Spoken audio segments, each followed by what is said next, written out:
Good morning বন্ধুরা, তোমরা সবাই কেমন আছো? আশা করি ভালো আছো। তো আমরাও ভালো আছি, কিন্তু মাঝখানে আমার একটু শরীরটা খারাপ, সেটা কালকে ব্লগে তোমাদের বলেছি যে আমার খুব ঠান্ডা লেগেছে, শরীরটা ভালো না। তো আজকে শনিবার, আজকে একটু নিরামিষ ছিল রান্না করা। তো রান্না টান্না করে সন্ধে টন্ধে দিয়ে তো চলে গেলাম, মেয়েকে নিয়ে বেরিয়ে পড়েছি। দেখো এখানে বজরংবলীর মন্দিরে এসেছি আমরা। এখানে প্রচুর মানুষ অনেক জায়গা দিয়ে আসে পুজো দিতে, আর এখানকার পরিবেশটাও খুব সুন্দর। দেখো মেয়ে আর আমি পুজো দিয়ে এবার আমরা একটু এগিয়ে আসলাম। এখানে একটা নার্সারি আছে, সেখানে বিভিন্ন ধরনের ফুলের গাছ, ফলের গাছ সব কিছু পাওয়া যায়। তো চলো তোমাদের দেখাই কি কি ফুলের গাছ আছে এখানে। তো ফুলের গাছ দেখতে দেখতে আমরা এগিয়ে যাচ্ছিলাম। তো এত ভালো লাগছিল, আর এখানে প্রচুর মানুষ আসে এখানে ফুল গাছ কিনতে। সবাই ফুল গাছ কিনে নিয়ে যায় এখান থেকে।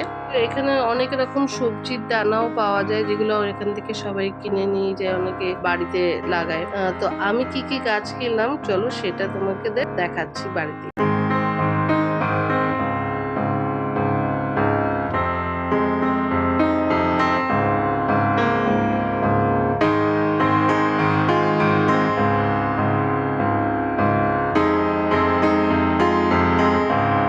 তো এই দেখো আমি এখানে কিনেছি হচ্ছে জুঁই, কামিনী ফুলের গাছ, আর এই একটা সাদা টগর ফুলের গাছ কিনেছি। যেগুলো কেমন লাগলো প্লিজ বন্ধুরা তোমরা কমেন্ট করে জানিও।